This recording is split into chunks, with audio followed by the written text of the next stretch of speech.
Personal,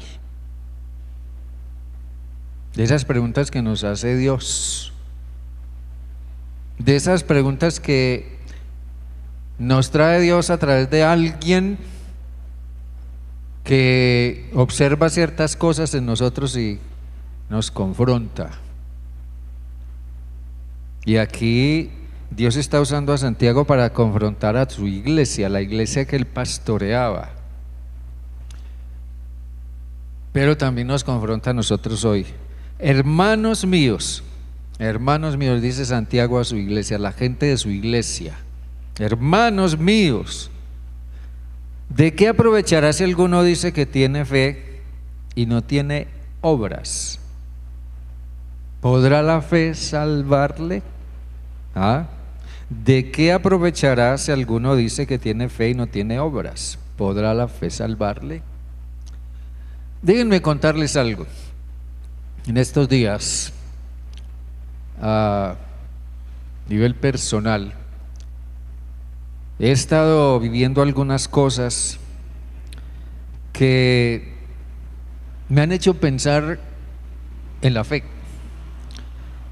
Y sobre todo me han confrontado con la pregunta de, bueno, al fin de cuentas, ¿sirve la fe de algo?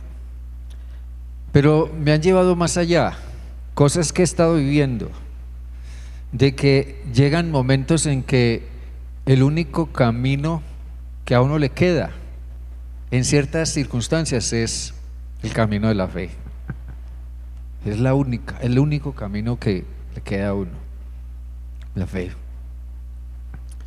Entonces me he puesto a pensar mucho en la fe. Y me he hecho la pregunta, ¿qué tan real es mi fe? ¿Qué tan real es mi fe? El término fe tiene varias aplicaciones en el Nuevo Testamento, pero la palabra fe o el concepto fe demasiadas veces nos resulta un tanto vago, un tanto incierto, y a veces lo vemos un tanto apartado de la realidad y puede parecer un tanto abstracto, como que es difícil entender a fondo qué es realmente la fe y no atinamos a comprender o a explicar realmente qué es, y la confundimos muchas veces con un sentimiento, con una emoción. Si me siento bien, tengo fe. Si mis emociones están en lo alto de la euforia, tengo fe. Pero no pensamos igual cuando nos venimos al fondo, cuando nos venimos abajo, cuando nuestras emociones colapsan. No pensamos igual. O confundimos la fe con ciertas actividades, a veces un tanto rituales. Asisto al culto, oro, leo mi Biblia, hago algunas cosas que son actos de fe, obviamente, pero pensamos que eso es el todo de la fe. O confundimos la fe con un conjunto de creencias. Bueno, yo creo en Dios, yo creo que Dios es trino, que Dios es Padre, Hijo y Espíritu Santo, yo creo en Jesucristo, yo creo en lo que la palabra de Dios dice, creemos, ¿verdad? Creemos que la fe se reduce solamente a las cosas que creo. Pero resulta que con la fe pasa como con la electricidad. La electricidad no es posible verla. Ojo, la electricidad no es posible verla, ni es fácil explicarla. Nosotros solamente vemos los efectos de la electricidad, pero no vemos la electricidad misma, solo vemos sus efectos, y al ver sus efectos la comprendemos un tanto mejor. Si usted por casualidad toma un cable eléctrico de alta tensión con su mano y le mete un corrientazo, usted podrá decir, ay caramba, ya sé que es la electricidad. Usted la ha comprendido un poco más porque la vivió. Ahora, la fe solo puede explicarse, solo puede demostrarse por medio de sus efectos. ¿Qué produce realmente la fe? ¿Qué trae a nuestro corazón la fe? Usted se ha preguntado quizás a menudo qué tan real es su fe. ¿Se ha preguntado de pronto en algún momento, bueno, qué tan real es mi fe? Quizás la fe la podemos verbalizar. Sí, yo creo esto, yo creo en lo otro, yo creo en lo más allá. Incluso podemos decir, yo confío en Dios. Sí, verbalizamos nuestra fe. Pero el asunto es que generalmente Dios suele retarnos a demostrarla en nuestros hechos. ¿Qué es de lo que quiero hablarles esta mañana? Dios suele retarnos a demostrar nuestra fe en medio de nuestras circunstancias, a través de nuestros hechos. Hay fe que parece ser solo palabras y cantos y oraciones. Piense en Santiago, piense en el apóstol Santiago frente a su iglesia. Santiago dice que la fe que es solo palabras es una fe muerta. Dice en el versículo 20, dice, mas quieres saber, hombre vano, que la fe sin obras es muerta. Y eso significa que ese tipo de fe que a veces pensamos tener no existe, es una ilusión. Yo me pregunto, ¿qué observaba Santiago en su iglesia? ¿Qué era lo que él veía? Santiago veía en su iglesia gente como usted, como yo, como nosotros. No tenía nada de especial diferente a nosotros. Él veía gente, pero él también veía gente que hablaba y actuaba, pero generalmente había una profunda incongruencia entre su hablar y su actuar. Por eso en el versículo 18 él dice, pero alguno dirá, tú tienes fe, muy bien, y yo tengo obras. Muéstrame, dice Santiago, tu fe sin tus obras, y yo te mostraré mi fe por mis obras. Santiago escucha a alguien que comienza a refutarle la idea que él tiene de fe, y entonces alguien se siente aludido y le dice, sí, yo sé que tú tienes fe, pero yo tengo obras. Eso es incongruente. Pero Santiago le dice, bueno, muy bien, pero muéstrame entonces tu fe sin tus obras. Ayúdame a ver tu fe sin tus obras, porque yo puedo mostrarte mi fe por mis obras. Yo puedo mostrarte mi fe por medio de mis obras. Santiago confronta la incongruencia en la fe y el actuar que había o que él veía en la gente de su iglesia. El concepto de incongruencia es un tanto interesante. Incongruencia es incoherencia. ¿Ha escuchado usted la palabra incoherencia? ¿Ha escuchado a alguien hablar cosas incoherentes? Cosas que no van con la realidad o con la lógica. Solo las personas que tienen algún tipo de problema mental hablan incoherencias. Incoherencias, incongruencia es incoherencia, es contradicción. Y se refiere a algo que no encaja, a algo que no armoniza o que está fuera de lugar con otra cosa o con un conjunto de cosas con las que debiera hacer juego. Y Santiago observa a la gente de su iglesia en su hablar y en su actuar, y Santiago llega a la conclusión de que, caramba, aquí algo no encaja, aquí algo no anda bien, aquí algo no tiene explicación lógica.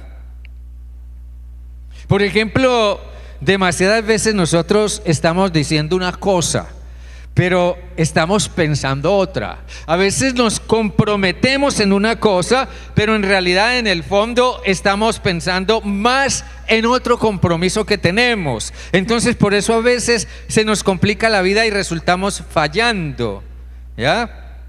Así que nosotros solemos ser a veces, solemos ser unos por fuera, mientras por dentro somos otros. Tal vez somos unos en ciertos entornos, pero en otras instancias somos otras personas diferentes. Nosotros mantenemos una actitud a veces inactiva, una actitud que no lleva a cabo acciones de verdad que demuestren la fe que tienen. Demostramos una actitud improductiva y pensamos que tenemos fe. Entonces eso nos lleva a hacernos pensar, al fin de cuentas, ¿qué es la fe?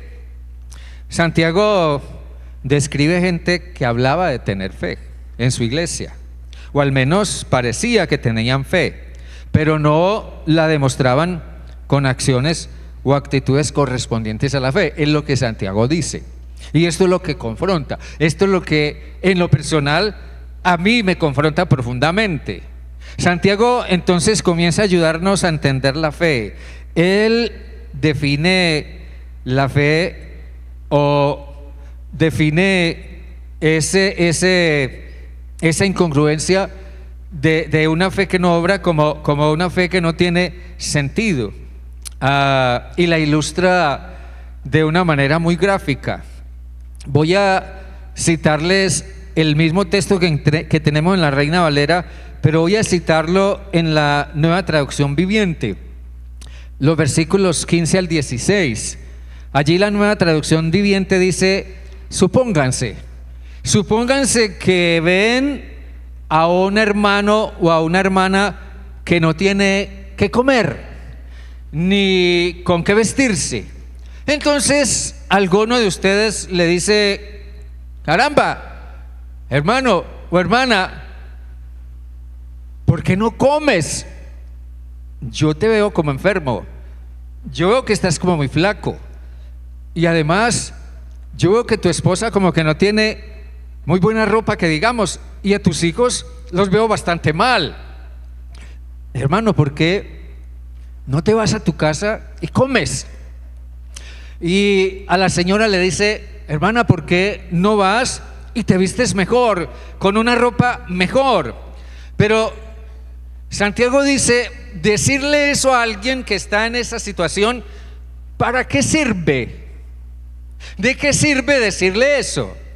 En realidad eso no soluciona en absoluto su problema. ¿De qué sirve? Es la pregunta de Santiago. ¿Para qué sirve? Es decir, en ese caso las palabras no corresponden con las acciones que debieran sustentarlas. Y eso es absolutamente incongruente. Para la persona que escucha eso, que alguien le hable de esa forma y le diga: bueno, hermano, hermana, miren a ver cómo suplen su necesidad, hasta luego, que estén muy bien, y eso sí, procuren calentarse y comer bien. Pero para alguien que escuche eso, eso no tiene sentido, eso no encaja. Ahora, Santiago nos reta a considerar lo que es una fe real, una fe que se ve, una fe que se ve, una fe que se palpa, que se siente, una fe que se percibe, que se ejerce. Y saben, hermanos, la fe comienza a hacerse real. Comienza a hacerse real cuando se encuentra cara a cara con una necesidad real. ¿Ven eso? La fe comienza a hacerse real cuando se encuentra cara a cara con una necesidad real. Por eso Dios permite las pruebas reales. Pruebas reales.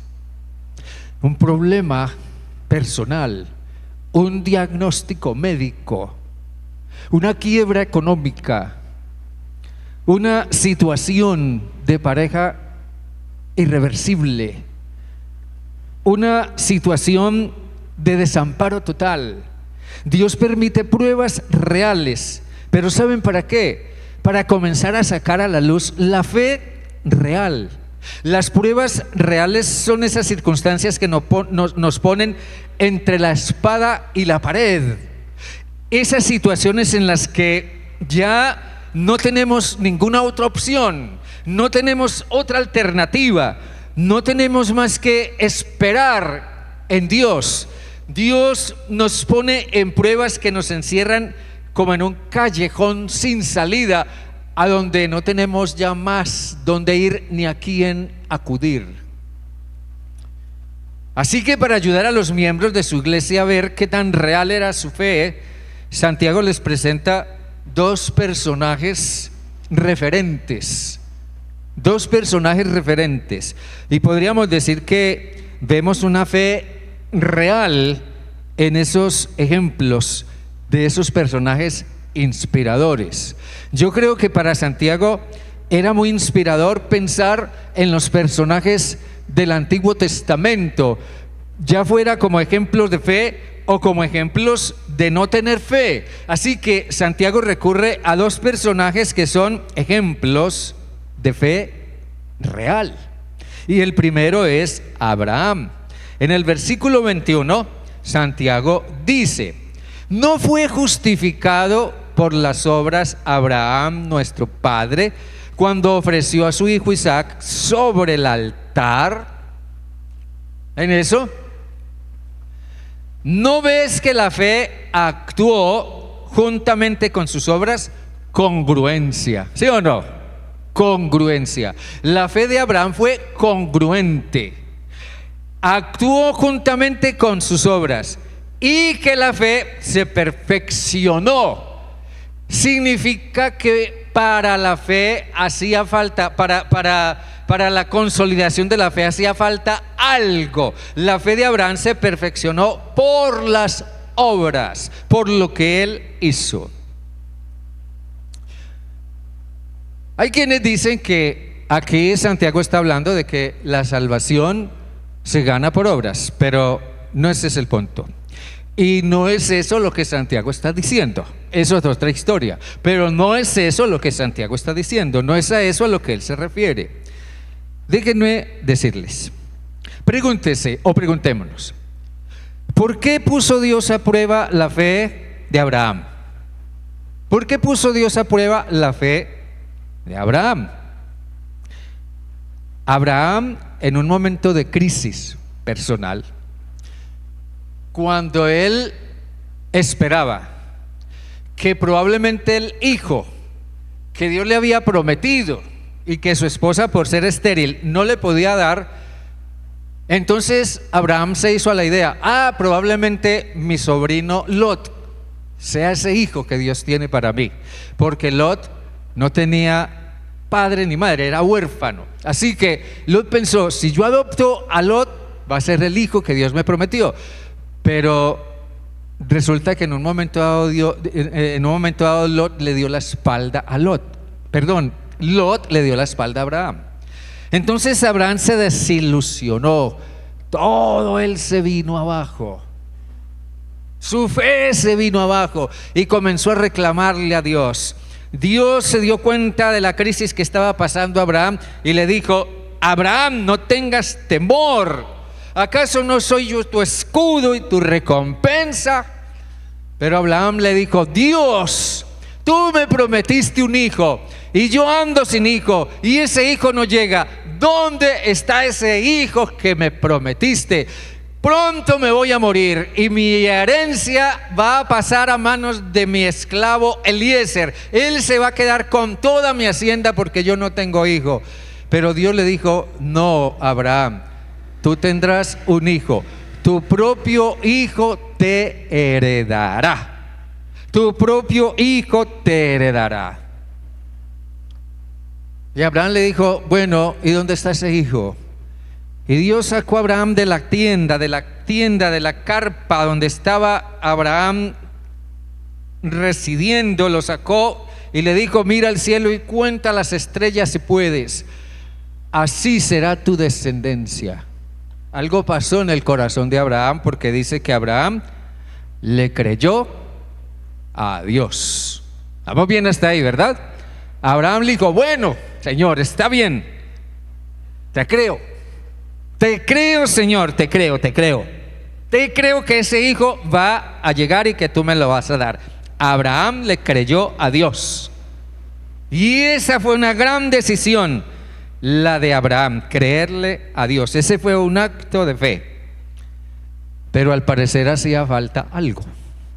Algo hacía falta. Y a veces a nosotros se nos olvida eso que hace falta. Eso que le hace falta a nuestra fe, a nuestras declaraciones de fe. Tal parece que lo que completa o define al fin de cuentas la fe real es la prueba. La prueba es lo que define al fin de cuentas la fe real. Con razón el apóstol Pedro dijo que nuestra fe, que es tan preciosa como el oro, será probada ¿con qué? ¿Con qué? Con fuego. Vuestra fe, que es más preciosa que el oro, todavía debe ser probada con fuego, para que llegue a ser auténtica y real. Ahora, la pregunta es ¿por qué? En el caso de Abraham, porque su fe tenía que ir más allá, mucho más allá del apego que él llegó a tener con su hijo. Porque en un momento dado Dios le dio el hijo a Abraham. El hijo vino, el hijo creció y Abraham estaba feliz con su hijo, muy feliz con su hijo. Abraham siempre hablaba de su hijo, de mi hijo. Entonces Dios decidió probar a Abraham. Recuerden que Abraham le había dicho a Dios años atrás: Dios, yo te creo. Entonces Dios comenzó a ver que Abraham estaba muy apegado a su hijo. El sentido de realización de Abraham estaba enfocándose en su hijo. Así que la prueba que Dios le permitió pasar a Abraham hizo que su fe fuera más allá de aquello a lo que él estaba apegado. Eso nos enseña que toda prueba hace que nuestra fe trascienda más allá de aquello a lo que estamos apegados. Dios le dijo a Abraham: Abraham, muy bien, ofréceme a tu hijo en sacrificio. Ofréceme a tu hijo en sacrificio. Eso fue una prueba para Abraham, y esa prueba lo encaminó a enfocarse en Dios, a darse cuenta de que más allá de su hijo estaba Dios, de que más allá de las cosas que pudiera tener está Dios, de que más allá de las justificaciones a las que las personas suelen aferrarse en su corazón está Dios, a que más allá de lo que piensan acumular en su vida está Dios. Demasiadas veces nos apegamos a cosas que no nos dejan avanzar, nos apegamos a ideas, a formas de pensar que no nos dejan seguir adelante, o que nos dejan estancados, no nos dejan crecer, o nos apegamos a nuestra propia comodidad o a nuestra propia autojustificación. Abraham se dio perfectamente cuenta de que Dios lo estaba probando. Él se dio cuenta, él entendió la orden de Dios, él se sintió interpelado por esa orden. Abraham, ofréceme, entrégame a tu hijo en sacrificio. Y Abraham sabía que él tenía que responder a esa orden de Dios. Él tenía que probar también hasta dónde su declaración de años atrás acerca de creerle a Dios era real, y hasta dónde estaba dispuesto a ir. Para Abraham una cosa era verdad: Dios le había dado ese hijo en cumplimiento de su promesa. Eso es absolutamente claro. Y hasta ahí Abraham entendía, ¿verdad? Él entendía: bueno, Dios me dio este hijo, gloria a Dios porque me diste este hijo, gracias Dios porque me diste este hijo que anhelaba. Este hijo ha venido a llenar el vacío tan grande que tenía en mi corazón, el anhelo tan grande que tenía en mi alma. Este hijo significa todo para mí. Pero Abraham tuvo que demostrar tener una fe real. Muchas veces, demasiadas veces nos ha pasado, tal vez a usted también, demasiadas veces lo hemos visto. Alguien llega a la iglesia, a la reunión de oración: por favor, ayúdenme porque estoy sin trabajo, estoy en una situación muy difícil, financieramente estoy muy mal, no tengo trabajo, oren para que Dios me dé un trabajo. Y resulta que oramos y el Señor le da el trabajo a la persona. ¿Y qué pasa después? Se apega a su trabajo, se satisface con su trabajo y no lo volvemos a ver. Su fe fue momentánea, no fue una fe real. Un pastor un día, en un caso así, le dijo a alguien: mira, nosotros oramos para que Dios te diera un trabajo. ¿Qué te parece si oramos ahora de nuevo para que Dios te quite el trabajo y puedas volver a los caminos del Señor? Eso sería una fe más real. ¿Ya? ¿Qué hizo Abraham? Abraham estuvo dispuesto a desprenderse de su hijo cuando le entendió a Dios la orden que él le dio. Abraham estuvo dispuesto a desprenderse de su hijo, y al hacerlo, Dios consideró que Abraham verdaderamente era justo. Déjenme decirles esto: la justicia de Abraham no fue algo que Abraham logró por sí mismo, no fue algo que Abraham se autoadjudicó, sino que fue algo que Dios le otorgó y declaró sobre él. En otras palabras, cuando Dios vio la actitud dispuesta de Abraham de obedecerle, de creerle, de obedecerle, de entregarle a su hijo, Dios dijo: este es justamente el tipo de personas que quiero. ¿Me entienden lo que digo? Este es el tipo de personas que encajan con mi expectativa, con mi propósito, con mi visión. Este es el tipo de personas que tienen lugar en mi presencia. Aquellos que están dispuestos a creerme, a obedecerme y a desprenderse de todo lo que en alguna forma esté ocupando mi lugar en sus corazones.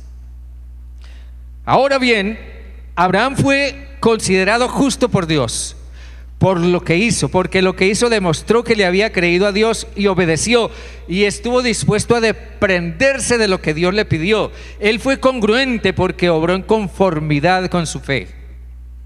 Piensa esto, hermano, mi hermana: si nosotros hemos decidido seguir a Jesús, ¿qué fue lo que Jesús dijo en una ocasión de una manera terminante, radical? Si alguno quiere venir en pos de mí, dijo Jesús, si alguno quiere venir en pos de mí, tiene que negarse a sí mismo y tiene que renunciar a lo que posee. Eso dijo Jesús. Tiene que renunciar a sus tierras, a sus fincas, a su familia, a su esposa, a su hijo, a su hija. Tiene que renunciar a todo eso. Tiene que hacerlo si quiere seguirme. Si no hace eso, no es digno de mí. Claro, todo eso significa que las cosas deben ocupar el lugar que corresponde en nuestra vida para que Dios tenga en nosotros la centralidad y la prioridad máxima y total. Cuando Dios vio que Abraham estaba dispuesto a sacrificar a su hijo, Dios se lo impidió y le permitió seguir teniendo su hijo.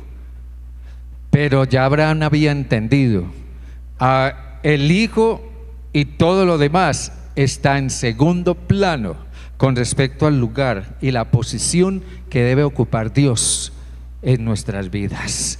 Si queremos o hemos decidido seguir a Jesucristo, eso requiere que hemos decidido, o mejor, eso requiere que entreguemos toda nuestra vida y comprender que habrá cosas de las que tendremos que desprendernos, tendremos que traspasar. Mírenlo bien, lo digo entre comillas: tendremos que traspasar nuestros títulos de propiedad a Dios. Ya Abraham dejó de hablar de mi hijo, ya no era mi hijo. Ahora era, mi hijo es propiedad de Dios. ¿Entienden lo que estoy diciendo? Amén. Mi hijo es propiedad de Dios. Mi casa es propiedad de Dios, mi carro es propiedad de Dios, mi familia es propiedad de Dios, mi trabajo es propiedad de Dios, mi dinero, mucho, poco, lo que sea, es propiedad de Dios, mi salud es propiedad de Dios, le pertenece a Dios. La fe real de Abraham se tradujo en obras de obediencia, en acciones de obediencia. Él entregó aquello a lo que estaba pegado. Sí, cuando nosotros decidimos aceptar a Jesús para seguirle y tenerle como nuestro Salvador, eso no se traduce en una entrega total. Entonces debiéramos revisar qué tan real fue nuestra fe cuando aceptamos a Cristo. Abraham creyó, obedeció y soltó aquello que Dios le pidió que soltara. Eso es fe real. Pero también Santiago nos habla de Rahab. En el versículo 25, allí dice, asimismo también Rahab la ramera. Tremenda esa expresión de Santiago ahí, ¿verdad? No fue justificada por obras cuando recibió a los mensajeros y los envió por otro camino. Aquí Santiago está diciendo, o se está refiriendo a que Rahab hizo algo, llevó a cabo una acción concreta que demostró una fe que la llevó también a ser considerada justa por Dios. Miren bien, Rahab marca un agudo contraste con Abraham, porque Abraham es el gran patriarca, Abraham es el hombre de Dios, Abraham es el hombre de la fe, Abraham es el hombre escogido por Dios con un propósito muy alto, muy grande. Abraham es alguien que está muy cerca de Dios. Pero el contraste con Rahab es inmenso, porque demuestra que la fe real es también para las personas descarriadas en la vida. No puede haber una fe más real que la de una persona que, siendo o considerándose indigna de ser tenida en cuenta por Dios, confía en lo que Dios puede hacer por ella. Cuando Josué iba a conquistar la ciudad de Jericó, envió a dos comandos, llamémoslo así, dos espías, dos guerreros armados, y les dijo: vayan, inspeccionen la ciudad para que nos indiquen cómo podemos tomarla. Y esos espías fueron, y el mejor lugar que encontraron para esconderse fue la casa de Rahab, y Rahab los recibió. Y ella se dio cuenta a qué venían ellos, pero también se dio cuenta qué clase de personas eran ellos, y que ellos eran personas que creían en Jehová Dios. Ella sabía que esos dos hombres eran hombres de Dios. Eso lo sabía ella. Y ella les dijo: yo sé lo que Dios va a hacer a través de ustedes. Yo sé que Dios va a destruir esta ciudad por medio de ustedes, pero yo quiero pedirles, por favor, cuando tomen esta ciudad, acuérdense de mí, de mi familia, de mis padres, de mis hermanos, de la gente que yo amo. Acuérdense de nosotros y perdónennos la vida. Y ellos le dijeron: si tú no nos denuncias, cumpliremos con eso que nos estás pidiendo. Y le entregaron un cordón rojo y le dijeron: si nos crees, ata este cordón rojo a la ventana para que cuando tomemos la ciudad nosotros sepamos que aquí no podemos hacer daño. Y Rahab amarró el cordón rojo a su ventana. Pero hay algo que Rahab dijo también: porque yo sé que Jehová, vuestro Dios, es Dios arriba en los cielos y abajo en la tierra. Y eso fue una confesión de fe. muy semejante a la confesión de fe que nosotros un día hicimos. Yo creo que Jesucristo es mi único y suficiente Salvador y Señor. Esa es una confesión de fe. Rahab hizo una confesión de fe semejante. Yo sé que Jehová es Dios arriba en los cielos y es Dios abajo en la tierra, y yo sé que Dios nos va a salvar a mí y a mi familia. Esa fue la confesión de fe de Rahab. Pero la actitud de Rahab no fue meramente verbalizar un credo, no fue meramente verbalizar una confesión de fe. Ella se ocupó cuidadosamente, primero, de amarrar el cordón rojo a su ventana y de albergar a los espías de Israel y luego encaminarlos por una senda segura. Así como era una fe sencilla, era una fe que obraba. Ella se dijo: si hay un Dios, que es Dios arriba en el cielo y es Dios abajo aquí en la tierra, yo voy a ayudar a esta gente en lo que han venido a hacer, y yo voy a hacer lo que ellos me dijeron que hiciera. Ella fue congruente porque obró en conformidad con lo que confesaron sus labios. Nosotros no nos salvamos por ser santos patriarcas. Nosotros no nos salvamos por ser simplemente personas que tenemos una profunda devoción o una profunda fe. No nos salvamos meramente por eso o porque nos merezcamos en alguna forma la salvación. No, nadie se salva por ser un santo patriarca. Tampoco nadie está fuera del alcance de la salvación por ser la persona más perdida del mundo. Lo que nos salva es simplemente creerle a Dios. Amén. Creerle a Dios. Entonces esto nos lleva a una pregunta más. ¿Qué es entonces la fe real? ¿Cuál es la fe real? Déjenme decirles algunas cosas aquí. ¿Cuál es la fe real? Primero, la fe real es la que actúa sacrificialmente. El apóstol Pablo dijo: les ruego por las misericordias de Dios que presenten sus cuerpos en sacrificio vivo.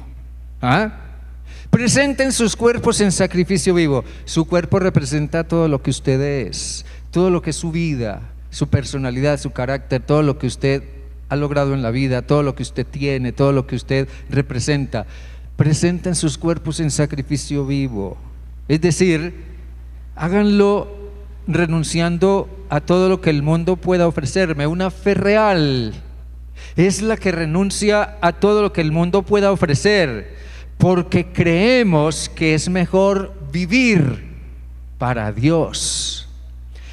Una segunda forma de fe real es la fe que avanza. La fe real es la que avanza. El apóstol Pedro estaba pescando toda una noche pescando y no pescó nada, y después, desilusionado, vino donde Jesús y le dijo: toda la noche nos la hemos pasado echando la red y no pescamos nada. Pero Jesús le dijo: ¿por qué no echas? O mejor, ¿por qué no vuelves y bogas más adentro del mar y echas la red a este lado y hallarás pescados? Y Pedro le dijo: bueno, Señor, si tú lo dices, yo lo haré. Esa es la fe que avanza. Esa es la fe que sabe que aún viéndonos en un callejón sin salida, o en una situación sin solución, o en una situación absolutamente imposible, si hacemos lo que el Señor nos dice, encontraremos salidas y encontraremos el camino. La fe real es también la fe que deja de luchar en sus propias fuerzas. El Salmo 46 dice: estad quietos y conoced que yo soy Dios. Y ese salmo fue escrito en un contexto en el que la ciudad de Jerusalén estaba asediada, terriblemente asediada, y los días pasaban, los meses pasaban, y la ciudad estaba asediada y no tenían manera de defenderse. Pero Dios le hizo ver al salmista: Dios es nuestro amparo, nuestra fortaleza, y es nuestro pronto auxilio en las tribulaciones. Y luego les dijo: estén quietos y déjenme ser Dios. En medio de esa situación en la que están, déjenme ser Dios. Ante el asedio de circunstancias que se salen de nuestras manos, esperen en lo que Dios hará. Eso es fe real. Fe real es la que se levanta a pesar de haber caído. Es la fe que se levanta a pesar de haber caído. David cayó en un terrible pecado moral. Y un profeta vino y le hizo caer en cuenta de que había pecado contra Dios. Entonces David reconoció su pecado y luchó con la culpa y luchó con los remordimientos. Y él mismo confiesa en el Salmo 32 que todo su ser, todo él estaba colapsando, todo él se estaba viniendo abajo, su vida se estaba destruyendo, hasta que reconoció que debía confesar su pecado a Dios. Y él dijo, mi pecado te declaré y tú perdonaste la maldad de mi pecado. La fe que avanza es creer que en medio de un pecado aplastante, así otros nos condenen, así otros nos señalen, así otros nos echen de su lado, así otros nos vuelvan el rostro, así otros nos dejen de hablar, así otros nos juzguen. La fe que avanza a pesar de haber caído es la que pone su confianza en Dios, se arrepiente, confiesa su pecado y se apropia de nuevo del perdón de Dios. Esa es la fe que avanza, la fe que no se deja en el piso, la fe que no nos deja caídos. La fe que avanza es también la fe que permanece cuando todo lo demás se va. Lamentaciones 3:22 al 24 dice que por las misericordias de Dios no hemos sido consumidos, porque nunca decayeron sus misericordias. Nuevas son cada mañana, porque grande es tu fidelidad. Y es el lamento de Jeremías, que recorre las calles de Jerusalén y ve las casas destruidas, las murallas derrumbadas, los techos se vinieron abajo, todo está ardiendo, los muertos yacen por todas partes en las calles, la masacre que causaron los asirios fue grande y otro resto ha sido llevado como prisioneros de guerra a otra parte. Pero es impresionante la fe de Jeremías. Cualquiera de nosotros se vendría abajo ante una situación de esas. Pero Jeremías dijo, démosle gracias a Dios, porque no morimos todos. Todavía quedamos algunos, porque la misericordia de Dios es grande. Cuando todo lo demás se va, la fe real es la fe que permanece a pesar de las circunstancias. Cuando todo parece haberse perdido, creer que aún Dios está ahí y que todavía tiene un propósito con nosotros. La fe que es real es la que se demuestra en un buen vivir. Pablo decía a los Efesios, les ruego que vivan como es digno de la vocación con que fueron llamados. La fe real es la que decide vivir según la palabra de Dios, aunque todo el mundo haga lo contrario. Y déjenme terminar diciendo, ¿qué hace entonces la fe real a la luz de todo eso? ¿Qué hace la fe real? ¿Para qué sirve la fe real al fin de cuentas? ¿Qué utilidad práctica tiene la fe real? ¿Qué sentido práctico tiene creer? Bueno, Santiago dice que la fe tiene que hacer algo. La fe tiene que funcionar, la fe tiene que servir para algo.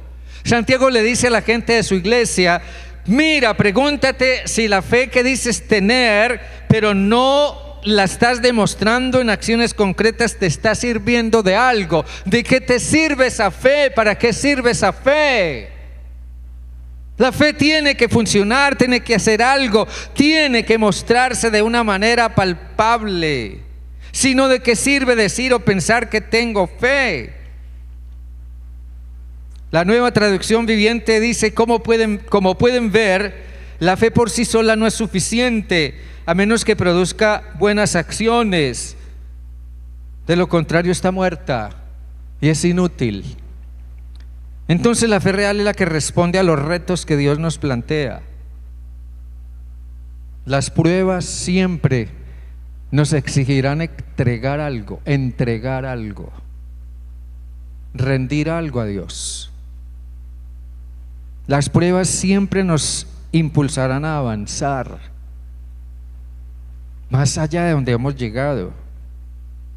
Las pruebas nos exigirán dejar de luchar para dejar a Dios actuar. Las pruebas nos permitirán volvernos a levantar y seguir adelante, pero también las pruebas nos enseñarán a vivir de acuerdo a la voluntad de Dios, de acuerdo a la vocación con que fuimos llamados. Cada vez que nosotros fracasamos en la vocación con la que fuimos llamados, es una prueba que tiene que enseñarnos que la próxima vez lo haré mejor. Amén.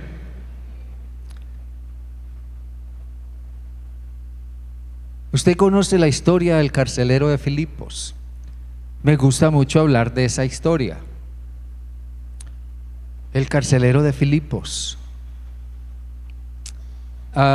Yo creo que el carcelero de Filipos es la persona más congruente que encuentro. Antes de conocer a Cristo, el carcelero de Filipos hacía lo que hacía porque eso es lo que él era, siendo un pagano. Y siendo un pagano, él nunca pretendió ser cristiano. Él, a través de sus acciones, dijo: yo soy un pagano, yo no creo en Dios, yo no conozco al Dios de los cristianos, yo trato a la gente mal, yo hablo mal de la gente, yo insulto a la gente, yo calumnio a la gente, yo golpeo a la gente, yo soy lo que soy con la gente porque eso es lo que soy. Soy un pagano, yo no soy un cristiano. Pero después, cuando aquel mismo carcelero se vio confrontado con la declaración de Pablo: cree en el Señor Jesucristo y serás salvo tú y tu casa, ese carcelero cambió. Entonces él comenzó a hacer cosas diferentes. Él sacó a Pablo y a Silas de la celda, se los llevó a su casa, los sentó a la mesa, les dio comida y después se bautizó él con su familia. ¿Se imaginan eso? Ahora él estaba diciendo: yo estoy haciendo esto porque ahora soy cristiano, ya no soy pagano. Ahora hago esto porque he dejado de ser pagano, soy un cristiano y entiendo que esto es lo que hacen los cristianos. Y todo eso fue el resultado de su decisión de fe por Cristo. Cuando él puso su fe en Cristo, él entendió que su vida debía ser congruente con su fe. Siendo cristiano, no pretendió ser pagano, y habiendo sido pagano, nunca pretendió ser cristiano. Fue congruente con su decisión de fe. Amén, hermanos. La fe y las obras tienen que ser congruentes en nuestra vida. Y si no es así, debiéramos examinar qué es lo que hemos creído o qué es lo que nosotros consideramos por fe. Incline su rostro y ore, por favor. Ore, por favor, ahí en su corazón.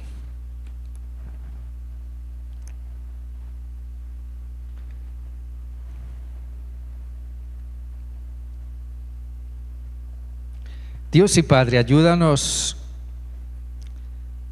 a revisar nuestra propia fe o aquello que consideramos es fe. Es bueno que creamos en ti. Es bueno que hayamos un día creído en tu llamado a arrepentirnos y a poner nuestra fe en Jesucristo como nuestro Salvador y Señor. Pero ayúdanos a comprender que todo eso exige de nosotros el que nuestra vida de veras manifieste de una manera real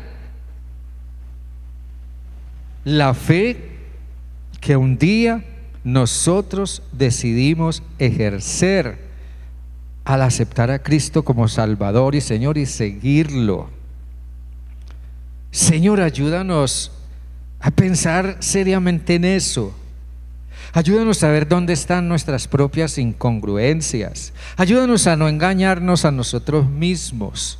Ayúdanos a no engañarnos pensando que sí, yo creo algunas cosas, o yo asisto a la iglesia, o me gusta el culto, me gusta la alabanza, o hago algunas cosas buenas por ahí. Ayúdanos a pensar, Señor Dios, que no necesariamente eso es la fe que tú quieres ver en nosotros. Ayúdanos, Señor Dios, a pensar, a comprender que lo que necesitas ver en nosotros es un corazón que te cree a ti, cree a tu palabra, que obedece a tu palabra, que entrega, que suelta aquello a lo que estamos apegados, aferrados y que hemos llegado a considerar en alguna manera como nuestros dioses que nos satisfacen, nos llenan, nos dan seguridad o nos permiten en alguna forma tener cierto equilibrio. Ayúdanos, Señor, a soltar todo aquello que no corresponde con la fidelidad que te debemos a ti. Señor Dios, ayúdanos a pensar en nuestra fe. Ayúdanos a pensar en aquellas circunstancias que a veces nos ponen en una situación en la que no encontramos una salida, no encontramos una solución, no encontramos una manera de arreglar las cosas. Ayúdanos a comprender que esos son momentos que nos llaman a la fe, a dejarte a ti ser Dios, a comprender el propósito que tú tienes, a comprender que tú quieres que soltemos algo, que entreguemos algo a ti, que rindamos a ti más nuestra vida, que dependamos enteramente de ti. Señor Dios, ayúdanos a comprender también que cuando tú nos llamas a arrepentirnos, debemos examinar nuestro corazón. Debemos renunciar a nuestras autojustificaciones, que no podemos autoadjudicarnos justicia, sino simplemente reconocer nuestros pecados, nuestros errores, reconocer nuestros malos caminos y aceptar tu perdón y dejar que tú mismo, Señor, nos declares justos, que tú nos vistas con tu manto de justicia. Señor Dios, todos en alguna forma luchamos día a día con la fe, con las situaciones que vivimos, los problemas que afrontamos, las pruebas que vienen a nuestra vida, las cosas que no podemos controlar. Pero ayúdanos, Señor Dios, a que en medio de todo eso podamos comprender que tú estás ahí y que es en ti en quien debemos confiar y que es a tu palabra y a tus promesas en las que debemos creer y que es en eso en lo que todos necesitamos crecer. Señor Dios, yo te ruego que traigas sobre esta iglesia más y más cada día una fe real, esa fe que es puesta a prueba cuando nos encontramos cara a cara con las pruebas reales que exigen de nosotros también una fe real. Dios Altísimo, gracias por amarnos, gracias por salvarnos en Jesús y perdonar nuestros pecados, pero ayúdanos a seguir creciendo día a día por el poder de tu Santo Espíritu. Bendice, Señor, a esta iglesia. Mira quién en alguna forma tiene problemas, cargas, luchas en su vida. Alguien quizás está enfermo, que tú seas trayendo sanidad, que tú seas trayendo, Señor, restauración. Si alguien carga con una culpa, tú le ayudes a encontrar en ti perdón, pueda comprender que en confesar sus pecados y apropiarse de tu gracia hay perdón, que si alguien se siente inseguro pueda comprender que tú eres escudo alrededor nuestro y estás siempre presente guardándonos. Ayúdanos, Señor, a que aún en medio de las pruebas siempre podremos encontrar una salida y que nunca seremos tentados más allá de lo que podamos soportar, para que podamos permanecer firmes. Gracias, Dios, por este tiempo de esta mañana. A ti sea la honra y la gloria por siempre. En Jesús, amén y amén. Dios me les bendiga, mis hermanos, grandemente. Denle ese aplauso al Señor con todo su corazón. Pónganse de pie, por favor. Salude allí.